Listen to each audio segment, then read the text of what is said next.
convocada la nueva Junta de Comandantes, y se trataría de José Jorge Fortín Aguilar, comandante de la Fuerza Naval de Honduras. Vamos a conocer ese perfil, sabemos que sí, porque es el nuevo jefe del Estado Mayor Conjunto. Vamos de inmediato a darle la bienvenida a la expresidenta del Consejo Hondureño de la Empresa Privada, la doctora Juliet Handal, y también está con nosotros José María Betancourt, expresidente de la Cámara de Comercio e Industria de Tegucigalpa. A ambos les agradecemos la espera. Muchas gracias por estar con nosotros. Vamos de inmediato con usted, doctora Handal. Háblenos un poco. Hemos visto caos para poder llegar al aeropuerto de Palmerola.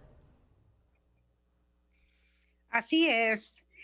La verdad, y no es estar en contra del desarrollo de Comayagua y su crecimiento económico, es que se trata de un proyecto que en sí no estamos en contra de él, pudo haber sido una alternativa si todo se hubiera hecho bien desde el inicio, empezando porque es un proyecto de alianza público-privada que generó muchas dudas desde el inicio y que prácticamente fue impuesto por un gobierno que apenas alcanzó un 20% de la aprobación popular en las elecciones.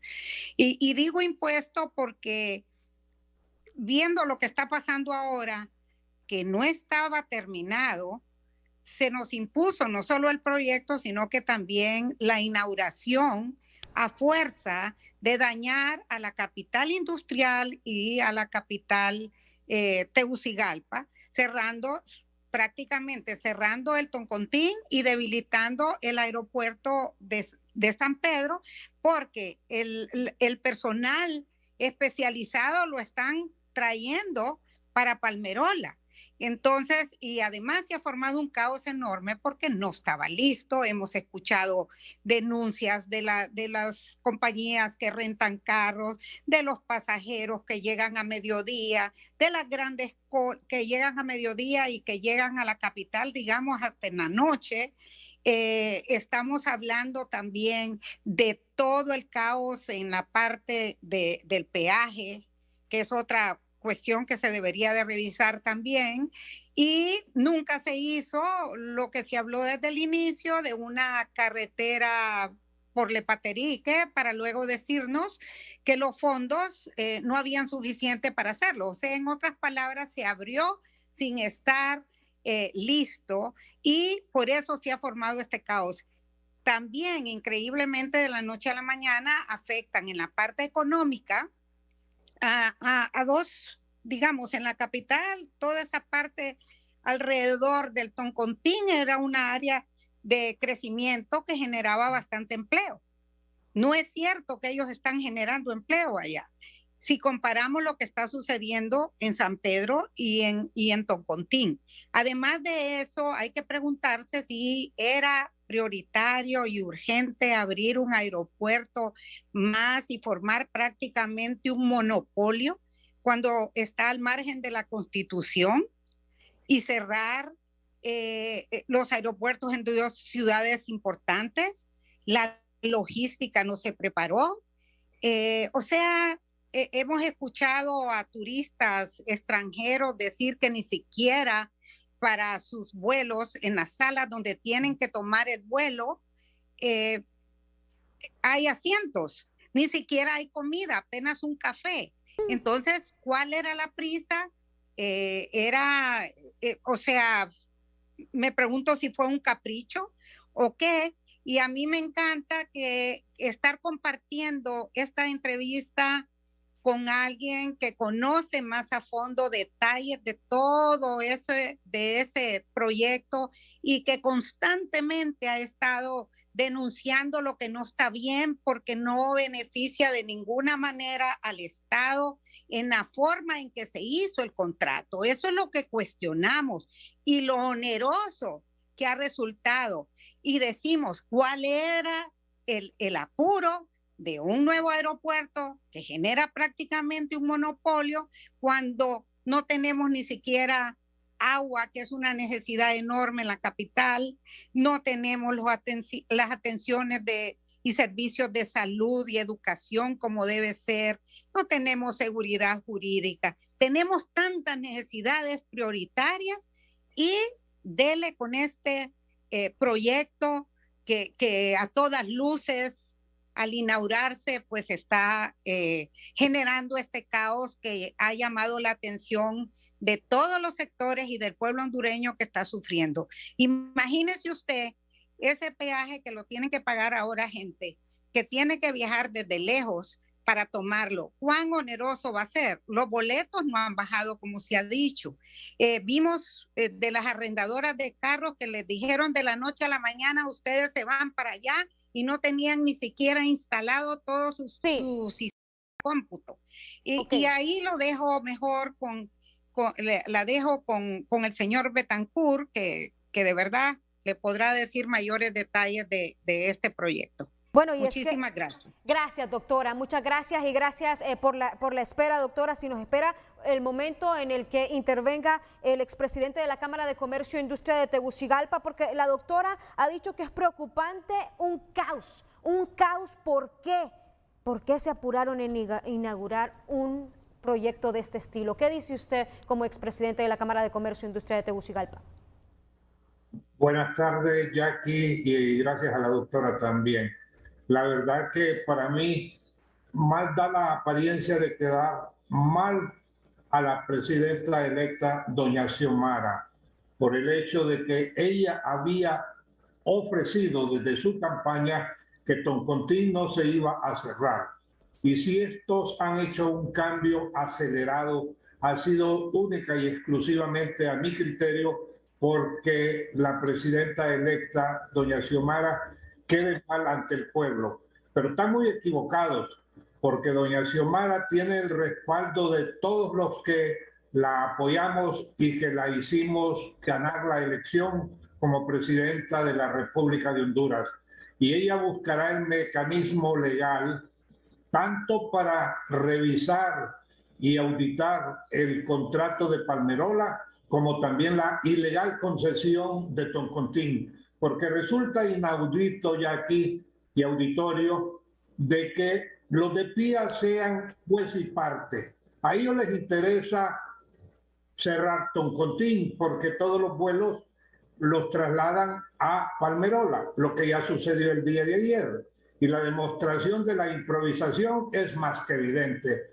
Yo estoy casi seguro que todos ustedes han visto la cantidad de videos y de imágenes que andan circulando a través de las redes, en donde aparecen no solamente el caos vehicular en las casetas de peaje, sino también el desastre dentro de la terminal y afuera de la terminal. Sí. Estoy seguro que todos los que alababan y deseaban viajar por Palmerola y que experimentaron el día de ayer esa visita y esos viajes a los que iban a salir o a recibir pasajeros, están más que desilusionados y a estas alturas han de estar jalándose el pelo y diciendo mejor hubiéramos continuado con Toncontín y no aquí en Palmerola, en donde estamos pasando una serie de vicisitudes. Sí, don José María, y también a la doctora Handal, ¿debió ser el Consejo Hondureño de la empresa privada y las cámaras de comercio más firmes para evitar que esto ocurriera? Doctora, usted definitivamente. Definitivamente hemos visto el silencio y este día, pues, algunos expresidentes del COEP en nuestro chat decíamos que era importante que el COEP se pronunciara y la Cámara de Comercio e Industrias de Tegucigalpa también, que se han llamado al silencio. Aquí, ante el debilitamiento del aeropuerto de San Pedro, sí hemos visto una Cámara de Comercio e Industrias de Cortés más activa.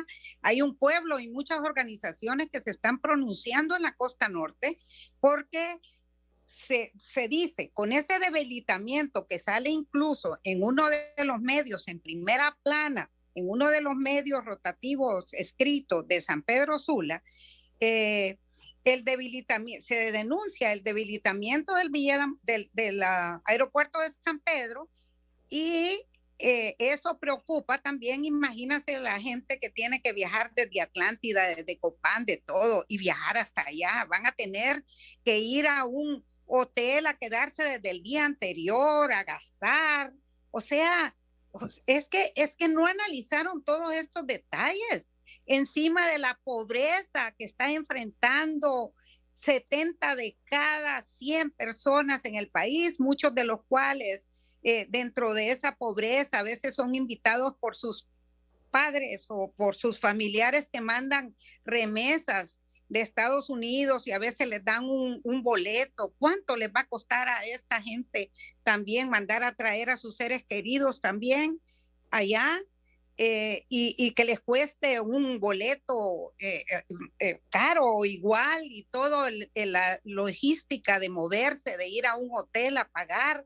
Como le digo, no es justo que se beneficie solo un sector o particulares involucrados en esto, que me alegro que los personeros del gobierno electo, mejor dicho, han dicho que van a revisar ese contrato. Es importante porque no es justo que a fuerza de beneficiarse unos pocos o particularmente, o beneficiar a algún sector en particular en detrimento de dos ciudades las más importantes de Honduras, que es la capital y la capital industrial, todos los alrededores también, todo el decrecimiento económico que va a haber, o sea, la falta de empleo en todas esas zonas. Eso era importante analizarlo, pero como le digo, da la impresión que o no es que da la impresión, así lo vimos, este proyecto lo echaron a andar contra viento y marea. Y esto de verdad, ojalá que así como lo han dicho, que no van a cerrar Toncontín, ya lo cerraron, como dice don José María, da la impresión que se adelantaron para decir sí lo vamos a cerrar, para que sea más difícil para el nuevo gobierno. Sin embargo, yo creo que sí existen los mecanismos legales y constitucionales para que esto no suceda, porque no puede haber, como les digo, un monopolio en aeropuertos. Rápidamente, don José María Betancourt, ¿debió el Consejo Hondureño de la Empresa Privada y las cámaras de comercio ser más firmes para evitar que se abriera así? Definitivamente, mire, yo soy como expresidente un crítico en ese sentido, porque la directiva actual ha sido muy apática y estos han dejado en manos de expresidentes el manejo de esta situación, enfrentándonos a veces a críticas también y a veces hasta amenazas, porque yo las he recibido. Pero sí, la Cámara de Comercio de Tegucigalpa debió haber sido más enérgica, tal como lo dijo la doctora, que los de San Pedro Sula están demostrando todo lo contrario. Aquí en Tegucigalpa también se han llevado a los controladores aéreos, ya ellos están allá. Se han llevado personal de Toncontín y están dejando también sin trabajo en esta época de temporada alta a todos los empleados de Toncontín, como son los del área humilde, maleteros, taxistas, lustrabotas, aseadoras, etcétera. Entonces, no es justo que por recibir más dinero estos de PIA hayan acelerado el movimiento y complicándole también a la presidenta el que vuelva a reactivar el aeropuerto de Toncontín en cuanto ella tome posesión. Pero con el apoyo del pueblo hondureño y de los que amamos la capital y amamos nuestro aeropuerto centenario de Tegucigalpa, vamos a lograrlo. Yo seré uno de los que seguirá luchando con o sin el apoyo de la Cámara de Comercio. Gracias, muchas gracias a José Igualmente. María Betancourt, expresidente de la Cámara de Comercio e Industria de Tegucigalpa, también a usted, doctora Juliet Handal, expresidenta del Consejo Hondureño de la Empresa Privada. Empresarios más firmes. Miren el caos que está pasando en estos momentos, el caos que pasa en estos momentos para poder tomar un vuelo internacional. Horas en tráfico tienen que pasar. Muchas gracias. Gracias. Y bendiciones. Buenas noches, licenciada Redondo. Bendiciones. Y a don José María y a su equipo. Muchas gracias a los televidentes. Bendiciones. Amén.